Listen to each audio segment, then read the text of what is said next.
Self-advocating is not arrogance. It is not self-promotion for the sake of ego. It's about communicating your value with clarity and intention. Welcome to Lead Like a Girl, where we are empowering everyday women through our stories. I'm your host, Jessica Smith, and I began this journey by sharing my life story. Now, I've joined forces with my longtime friends, Jamie and Coralyn, to keep this party going. We met many years ago as young sales girls in our 20s, driven and quickly rising to the top of our industry. As the years went on, life happened, and we all found ourselves in new companies and completely different industries, still striving for success in it all. Career, family, faith, fun. Now, it wasn't easy, but we never stopped moving. Get ready for our real conversations, inspiring stories, and our big life lessons as we share it all. The good, the bad, and the funny. Welcome to Lead Like a Girl. Welcome to another episode of Lead Like a Girl. I am so excited to be here today. We have all kind of fun stuff we're going to talk about, some new announcements, but I want to just real quick get it in. I need you all to subscribe to our YouTube channel, Lead Like a Girl Lab, so you can see us on YouTube, follow us on TikTok and Instagram, Facebook, and all of the things. We're also going to be launching our new website and making some updates. And a lot of these episodes, we're getting really good positive feedback and people are wanting more. So if you're someone who you want that one-on-one coaching, leadership, sales training, all of the stuff, let us know because we're going to be launching some exciting things in that area and more to come on that from Lead Like a Girl. So let's get into it. Today, we are talking about a topic that we have been getting a lot of requests for, that women want to talk about self-advocacy. And who better than these three women that have spent the last 30 years doing just that? So I want to get into it and really talk about it. And I'm going to just start with the big picture. And I want you ladies to just cut me off and jump in when you want to add your 2 cents here. But this is a real important topic, especially right now. A lot of people losing their jobs, getting laid off. And I don't know if you know, but a lot of women, okay, that are going through this. And I found that out accidentally, and not just women, but also women of color. So this is an important topic right now. And here's some things. Women still make just 82 cents, okay, for every dollar earned by men. For women of color, that gap is even wider. So only 1 in 4 C-suite leaders are women, and only 1 in 20 are women of color. Oh, wow. Did you guys know? I think this topic's going to be really interesting, especially considering the fact that all three of us were in that male dominated field. Yeah. Because, I'm the only woman in the room a lot of times. Yeah.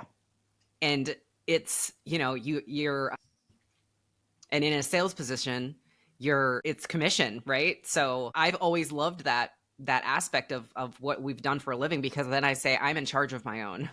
Yeah. You just tell me what I make. I'm the one making it. Yeah. But yeah, those stats are, I knew that there was a pay gap, but I didn't think it was 83 cents to $1. That's a lot. So despite being qualified, right, driven, highly capable, we're underrepresented in leadership and underpaid across all industries. So the truth is that a lot of this, and I get kicked out of some girl clubs when I say this, but I really believe this, a lot of it is self-inflicted. We often wait too long to raise our hand and speak up and ask for what we're worth. Am I the only one that feels like, I hear a lot of women complaining, but how much of that is on us? Yeah. Yeah. And it's not even so much that we don't recognize our worth.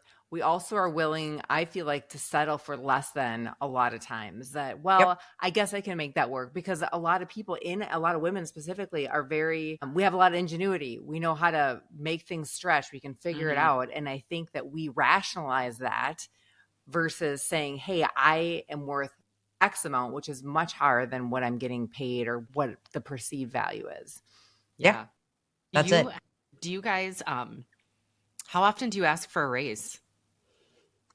Yeah, And how that's do it. you ask for a raise? Okay. So Jamie, you're jumping ahead. We're going to get I into am. that Okay. Slow because your roll, my friend. Jamie's like, let's go straight. Let's go Let's straight to go. the money. Let's just talk. So Let's talk Go money. for it. let's talk money. So I think here's what makes it even harder. So I call it the confidence versus likability trap. If we advocate for ourselves too strongly, we risk being labeled what? What's the word?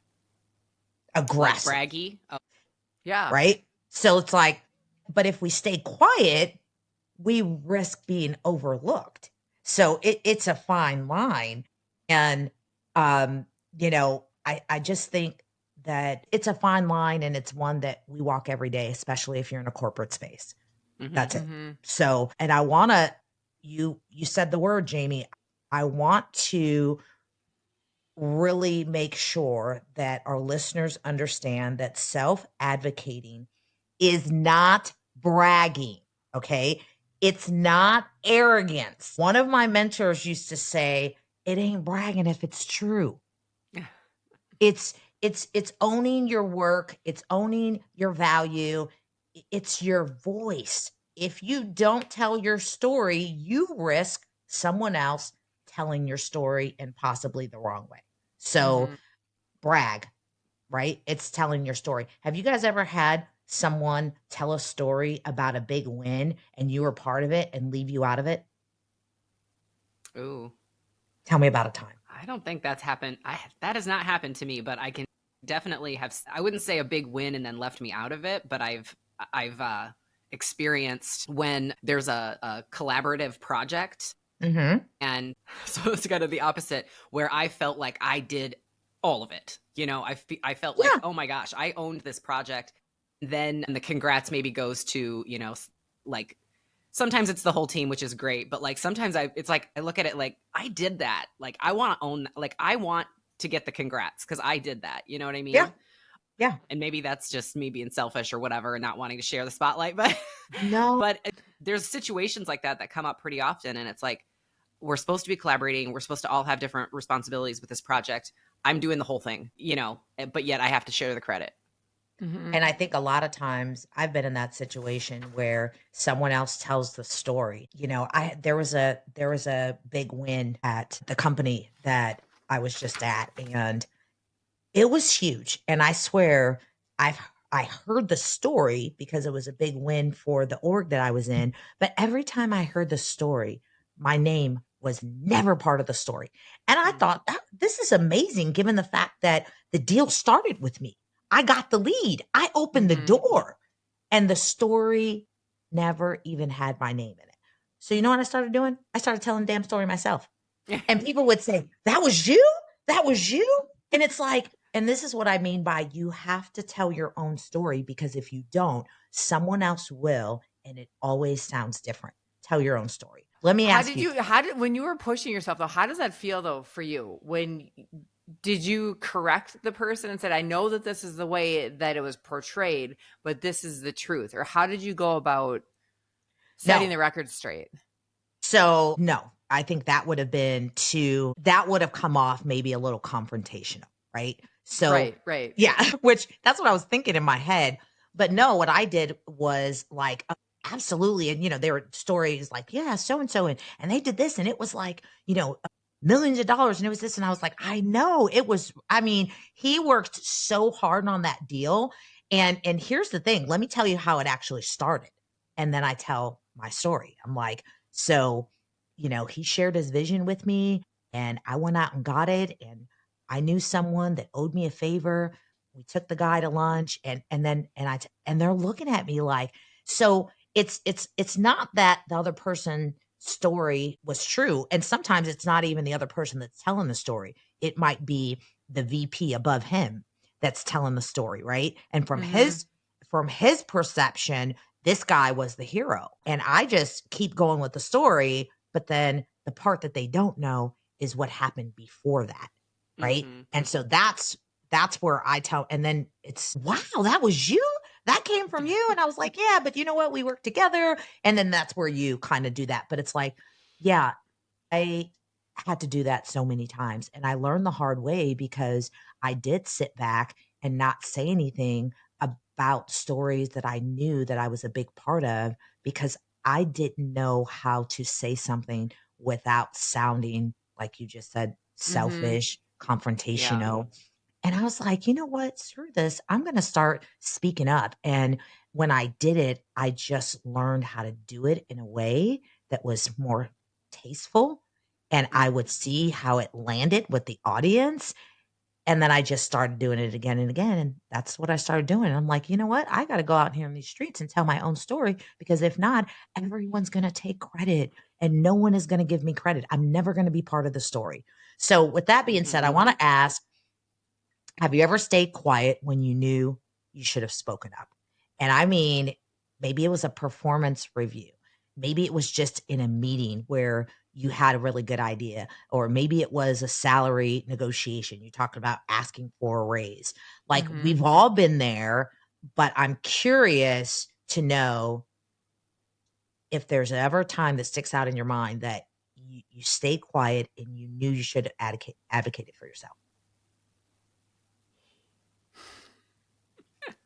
I'm That a the hard one? opposite. You I'm always just speak up? yeah. I mean, I do. Oh my gosh. Even in your younger days, Maybe not. Maybe going not. way back when. Yes. No, I have one. Okay. So when we worked for the company, oh my gosh, this is such a good one. I can't believe I just thought of this. So when we worked for the Miss company, Little Perfect Advocator. no Go ahead. way, no, definitely. Every single time I had an added responsibility, the owner of our franchise would ask me out to lunch and we would go have lunch and he would tell me what he like whatever this added responsibility was and then he would tell me how much more I was going to get paid for it. Okay. So cuz I've always been like the worst that can happen is they say no when you ask for a raise. So I just always ask for them. But then I worked for another company and I'm no longer there. But when I was there, I was asked fairly early on, I was asked to help train a new person. And at the time I was like, I felt really special because I was like, oh my Mm-hmm. gosh, like I get to like you're asking me to do this and I've only been here for 6 months or a year or whatever it Yeah. was. So I felt Mm-hmm. really cool about it. I was like, this is great. Well, I missed that window of time of when I should have said, how much more are you going to pay me for this? What's my pay raise going to be? Because I'm taking time out of me earning commission to now teach someone else. You know what I mean? Well, that happened like a couple more times where it's like, okay, now I need to now he added responsibility to me 2 or 3 more times without me ever asking for a raise. Yeah. And like didn't even really occur to me at the time because I just felt so special because I was like, oh good, they trust me for this, whatever. And it Right. wasn't until later that I'm like, holy crap, when did I miss when did I stop doing that? Like I should have right from the beginning, I should have been like, what's my new compensation? Yeah. Now think about Mm-hmm. that right there. Do you Yeah. think that there is a man on this earth that would just feel so special that they ask them to do that, that they're so flattered that they wouldn't ask for money? Not that I There not that I probably is. there's probably But someone, the but point It's is rare. made, though, that it happens more often to women probably than it does to guys. Yeah. So and I that just was think like having like confidence in yourself and your abilities to speak up just in general, exactly. and when you question things, it doesn't just make you better, it makes everybody better, right? Mm-hmm. Yep. So it's we all learn from the clarification and challenging the status quo and questioning things and asking for the raise and advocating for ourselves. Like, ultimately when I finally did, he gave everyone a raise. That's So I was look like, at okay. there. You spoke up for everyone. What Working about for the you, Coralyn? world Are there here. times that you can think of that you felt like you should have spoken up and you didn't? And maybe you guys would resonate this. I think working in the industries that we did and coming from a sales background, working with lots of guys, my personality, and I would say our personalities are outgoing, I'm charismatic, I like to joke around and I laugh. And I had a manager at the time all like put me down in front of people or my colleagues fairly regularly, as Mhm. in talk down to me, as in like, oh, Coralyn, you're just chatting again, or Yep. and sometimes make gestures like, oh, let's hurry it up, let's keep on going, let's keep on doing this thing. And I would just blow it off because it's you're forced with the moment. Like you said, advocate for yourself. Do I say something and address it in front of the when it's happening here? Do I talk about it later? And at some point, I just let it go. Like, oh, that's just his personality. I try to rationalize it because I don't like confrontation either. And opening up this conversation makes me Yeah. feel uncomfortable. Yeah. And so it happened one last time, and he said something to me that was put me down in front Yeah. of my peer. And we were out one night, and the other person that was sitting at our table left to go to the bathroom, so the two of us were sitting there. And I just told him, I said, I don't like it when you talk to me that way. And even in that moment, he said, talk to you in what way? Like, when Oh. you say oh, blah, blah, blah, whatever you're saying is not important, makes me feel like I'm not important. And it's rude to me, but it's also especially rude because you're doing it in front of other people that I Yeah. want to have respect from. Yeah. And so, Yeah. yeah. And so speaking up for myself and advocating in that way for myself was exceptionally uncomfortable for me. But Yeah. from that moment on, I hadn't had the same issue Yeah. with this particular person. And so Mm. it's hard Yeah. for me Yeah. personally to say the thing, because also I don't want to cause, and it was somebody who was a superior. They were in management level over Yeah. me. And so you Right. don't want to create this long-term riff that Right. now we have a problem. But I don't want to go through this for the rest of my life, go through Your this with the rest career. of yeah. Yeah. And Yeah. so No, I think that's spot on. That's a great example. And I've had those moments too, more than I would like to admit. But what I've learned through a few hard lessons is that self advocacy isn't just about speaking up, it's so much more. It's showing up for yourself. It's not easy. It really isn't. And like you said, sometimes it's uncomfortable. And I can remember going back to the direct buy days where the thought was everybody needed a fancy college degree to do that job. And I wasn't there very long, and I'm looking around and I'm like, you don't need a degree to do this job. What is wrong with these people? And even to the point where some of the people that were doing the job, they were having me do their jobs sometimes. And it was like I knew I could do it, but I didn't say anything until way later. And this is going back to something that Jamie said, and that is it really, and we've talked about this before, this is why confidence is so important, because it wasn't until I got the confidence. And when I first asked, I was told no. And then when I was told no, my next question back was, well, what do I have to do? What are the benchmarks? Mm-hmm. What do I have to do to be considered for that? And I want that to be a takeaway, because if you've asked to do something, you want to do another role, or you think that in my case, I was outworking everybody around me. I deserve this. I'm not just asking for something and you're told no, that's okay, but don't just walk away. So my next question very calmly was, so what are the benchmarks and what do I need to do? Right? I'm going to Mm-hmm. leave this conversation with something that is measurable, because I need you to know I'm coming back and I'm going to ask again. Yeah. Mm-hmm.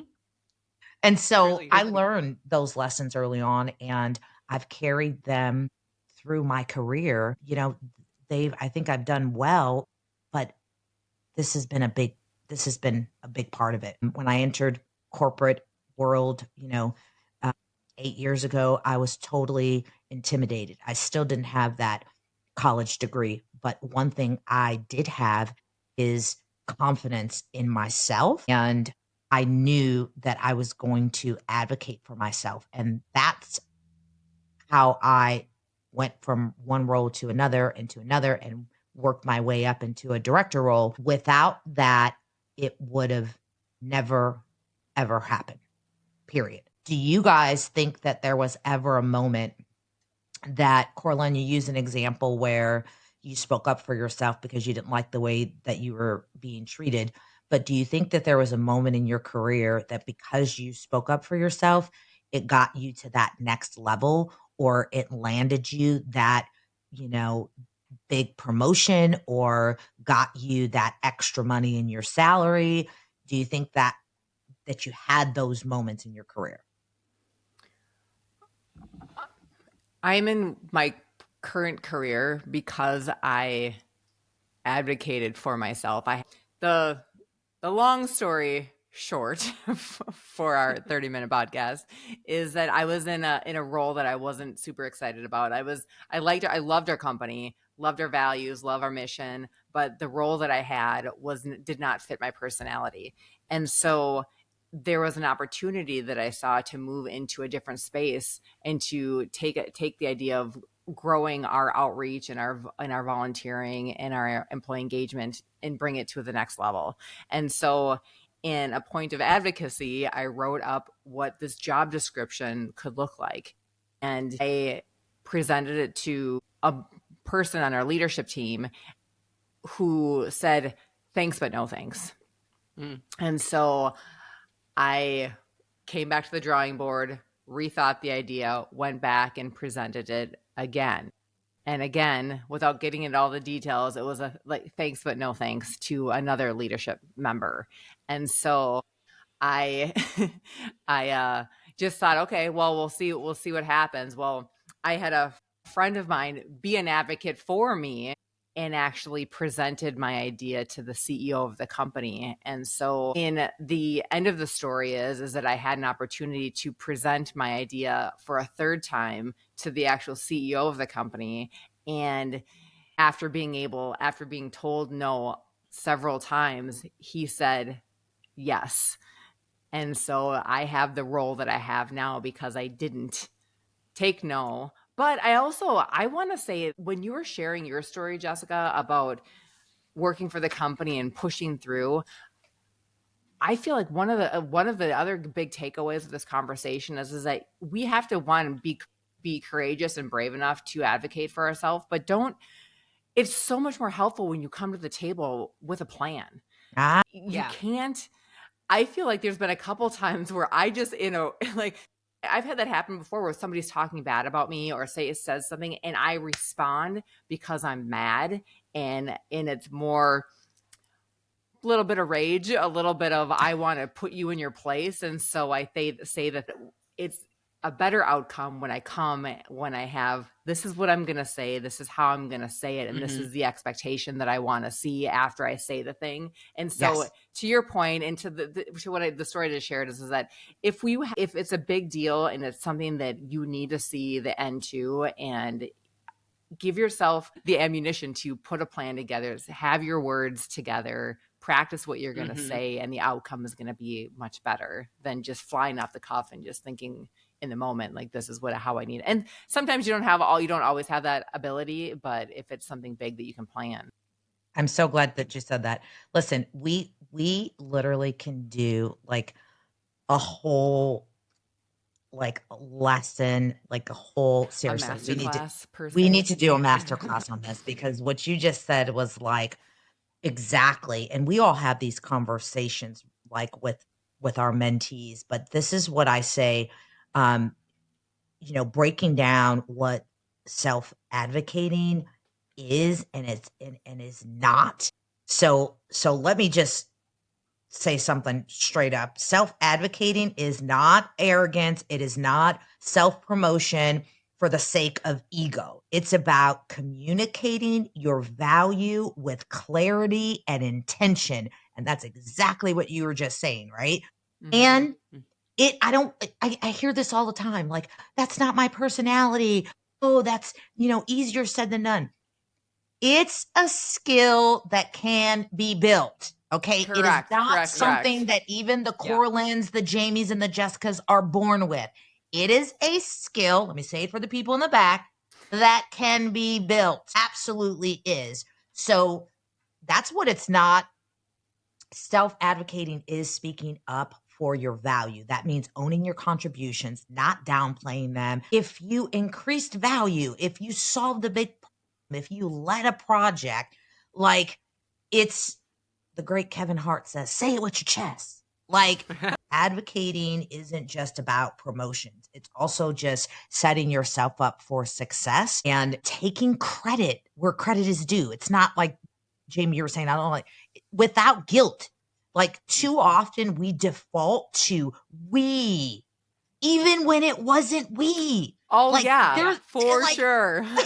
Yeah. Yes. it's okay to say me and to say that you can collaborate and still own your wins, right? So but here's what it's not waiting for someone to notice. I hear this all the time. It's like, well, they never notice me. Listen, guys, people are busy, especially leaders. They don't always see everything. It's not personal. It's not that they don't care about you or they don't see your worth. They got a shit ton of other things. They're not thinking Yeah. about you, right? Silence doesn't get rewarded. Visibility does. Mm-hmm. Hmm. So, like it's not apologizing for your ambition. Like you don't have to dim your light just to make other people comfortable. Like it's ambition is not like it's not a flaw, right? It's a fuel. You got it. That's kind of how you have to think about it. And again, men don't think like that. They don't. And that's where I think we have to start changing the narrative of how we look at things. And here's the good news. It's never too late. So Mm-mm. it's never too late. You can start self advocating at any time. It's not about being the loudest in the room. It's about being the clearest. This is going back to what Coralyn said and Jamie clarity, confidence, courage, come to the table, have a plan, know Mm. what you've done. I encourage people to keep what I call a brag file. Keep all of your wins in a file, the small ones, the big ones, and then rehearse how you're going to tell your story about it. You guys would probably like, you know what, she's a little cuckoo. Okay. But I sit and actually rehearse how I'm going to tell my story about my wins. And I'm going to have my shit together when I do. And I'm going to have proof and receipts of how I did it and what I did and how it impacted the business. And again, we can go on and on about this, I just but want to say this something is about that brag file because I had been given that advice a couple years ago, and I have the same thing. I have an email. I call it, or it was called a kudos. But anytime that you get somebody says an email that like, hey, I love what you did on this. I loved how you worked this project. Copy yourself and put it into your file. And it works that way to be able to remember the things that you have excelled at. But Mm. in the same breath, if you're sitting here and you're wondering why you should advocate for yourself, go back and read that file and it helps you Yeah. build up that confidence. Like, oh yeah, I forgot. I did these 30 things and you yes. can't we're Mhm. human, you can't remember all of them, but if you have a file, it's like paging through your journal. Like I can't remember, I forgot what I did 3 days ago. You're not going to remember it in the crux when you're feeling Yeah. pressure and anxiety and you want to present well and be nervous. So that Yes. brag file, the kudos file, that is 1,000% a takeaway that everyone should have that. Yeah. Jamie, have you used one of those before? Have you done one? Because I feel like No. if you need to, because you are badass. What you're doing right now, you need to be keeping track of that stuff. Seriously. Yeah. Mm-hmm. Yeah. I've never done that. So that's definitely a good idea for me. Yeah. Could start one now. Even little things, I'll screenshot something that somebody says, like that sent me a message or something, like whatever it is. It's just screenshot it, put it in that file, and I'll look through it from time to time when I need a little Yeah. Yeah. boost of confidence. Oh yeah. Yeah. Yeah. That's a great idea. Yeah. Love And that. this way, when you do go and you're asking for that raise, or maybe you want to raise your hand, I've asked to be part of leadership programs before, and people have told me, no, there's people on the team. They've been here a long time. They've been waiting, all of those things. And it's like, oh, yeah, totally understand that. But you want to make sure that you have the data to back up what you've done before you ask for whatever it Hmm. is. You want to Mm-hmm. frame your value in terms of the business outcomes, because at the end of the day, that's what they care about is Yeah. what did you do for the business? Like, and in our roles, like it's usually revenue, and even doesn't matter what role you're in. At the end of the day, a business is there to make money, and you could just make sure that you have what those contributions are and the results. And if you can quantify them, even better. And again, say it out loud before the meeting. We come from a world of talk tracks and scripts and practicing that. And let me tell you, that has gone a long way for me. There is plenty of conversations that I will literally write out a talk track and I will practice it and I will say it out loud.